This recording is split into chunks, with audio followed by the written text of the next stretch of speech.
नमस्कार. मुंबई आउटलुकमध्ये आपले स्वागत आहे. टी-ई-टी अनिवार्यता, संच मान्यतेचे चुकीचे धोरण, पदोन्नतीमधील अन्यायकारक अटी आणि बी-एल-ओ कामाची सक्ती यांसह शिक्षकांच्या विविध प्रलंबित समस्यांकडे शासनाचे लक्ष वेधण्यासाठी काल सर्व प्राथमिक शिक्षक संघटना समन्वय समिती, जिल्हा बुलढाणा यांच्या वतीने तीव्र आंदोलन करण्यात आले. जिल्ह्यातील प्राथमिक शिक्षकांनी काल शाळा बंद ठेवून जिल्हाधिकारी कार्यालयावर भव्य मोर्चा काढला आणि आपल्या मागण्यांचे निवेदन मुख्यमंत्र्यांच्या सेवेसी सादर केले. संपूर्ण महाराष्ट्रातील प्राथमिक शिक्षकांसाठी शासनाने टीईटीची अट लागू केली, म्हणजे टीईटीची परीक्षा पास झालं पाहिजे. वास्तविक पाहता प्राथमिक शिक्षकांच्या अगोदर ट्रेनिंग झालेले असतात आणि त्या अनुषंगाने त्यावेळेची पात्रता पाहिजे, त्या पात्रतेनुसार ते नोकरीवर लागलेले असतात. परंतु मध्ये ज्यांनी ही टीईटीची अट अशी लावली की त्याशिवाय पदोन्नती होणार नाही आणि वयाच्या 53+ वाले सोडून 53 वर्षापर्यंतचे जे आहेत त्यांना 2028 पर्यंत जर त्यांनी टीईटी परीक्षा पास केली नाही तर त्यांना नोकरीतून कमी करण्यात येईल. एकदम अन्यायकारक हा तगलुकी निर्णय आहे.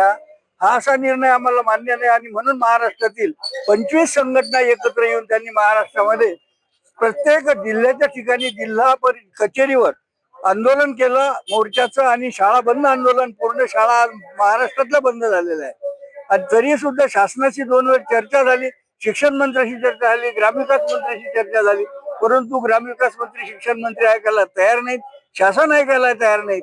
म्हणून शासनापर्यंत आमचा हा आवाज गेला पाहिजे, यासाठी आमचा हा आंदोलनाचा निर्णय आहे.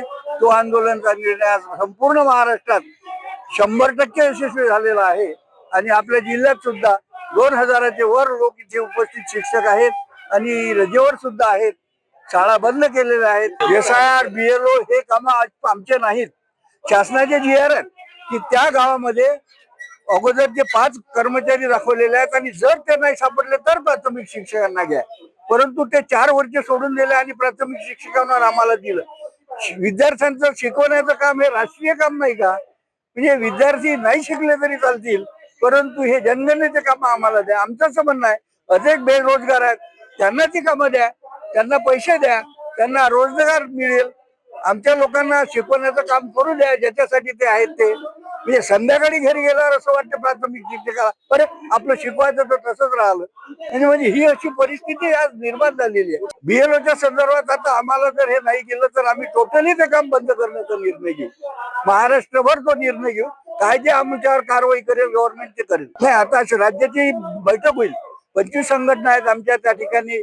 आमचं ठरलेलं आहे 25ची मीटिंग होईल. 25 संघटनांच्या मीटिंग नंतर आम्ही हा निर्णय जाहीर करू. नाही, विद्यार्थ्यांचं शैक्षणिक नुकसान सर्वात मोठं आहे. त्यांना शिकायला वेळच मिळत नाही, शिक्षकाला शिकवायला वेळ मिळत नाही. इतर बाकीचे कामं आहेत भरपूर, एकच नाही, जवळजवळ 15-20 प्रकारचे अशैक्षणिक कामं दिलेले आहेत. इकडे गव्हर्नमेंट शासन निर्णय काढते की अशैक्षणिक कामं प्राथमिक शिक्षकांकडून काढून घेतलेली आहेत, परंतु मागच्या दाराने हे सर्व कामं प्राथमिक शिक्षकाकडे आहेत. प्राथमिक शिक्षक हा प्रामाणिक व्यक्ती आहे, त्याच्यामुळे आम्हाला त्याच्याशिवाय पर्याय नाही. म्हणजे मग आम्ही अप्रामाणिकपणा करावा का, हाही आमच्या मनामध्ये निर्माण झालेला प्रश्न आहे. म्हणून आमची विनंती आहे तुमच्या पत्रकार मंडळींना सुद्धा की आमचा हा जो मोर्चाचा आवाज आहे हा शासनापर्यंत पोहोचवा. सर्व वर्तमानपत्रामध्ये, सर्व मीडियाच्या माध्यमातून सर्वत्र याला जाहिरात द्या आणि प्रकाशित करा, अशी आम्ही तुम्हाला विनंती करू. शिक्षकांच्या विविध मागण्यांसाठी या कलेक्टर ऑफिसवर शिक्षकांचा मोर्चा आलाय. खरं म्हणजे टीईटीची जी परीक्षा आहे ती परीक्षा रद्द झाली पाहिजे. आज शैक्षणिक कामातून त्यांना ते कामं कमी होऊन त्यांना शिकवण्याचंच काम दिलं पाहिजे. चुकीच्या पद्धतीने ज्या संच मान्यता झाल्या त्या संच मान्यता सुद्धा अपडेट झाल्या पाहिजे. या सगळ्यांसाठी यांनी, या सगळ्या न्याय मागण्यासाठी यांनी हा मोर्चा केला. खरं म्हणजे माझं तर म्हणणं असं आहे की शासनाला या अनुदानित शाळा ज्या आहेत जिथे पैसा खर्च करायला लागतो त्या शाळा चालू द्यायच्या नाहीत. यासाठी जे शासन सगळ्या या पद्धतीनं वेगवेगळ्या प्रकारचे कामं, शैक्षणिक कामं या शिक्षकांना लावतायत. आज BLOच्या कामामध्ये शिक्षक जर गुंतला असेल तर शाळेवर तो कुठून शिकवणार आहे? त्याला कसं काय त्या ठिकाणी शिकवता येईल?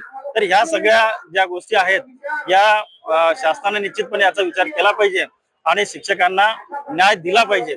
अन्यथा हे शिक्षक अजून पेटून उठले तर जो पिढी घडवतो तो काही करू शकतो हे निश्चितपणे शासनानं बघितलं पाहिजे.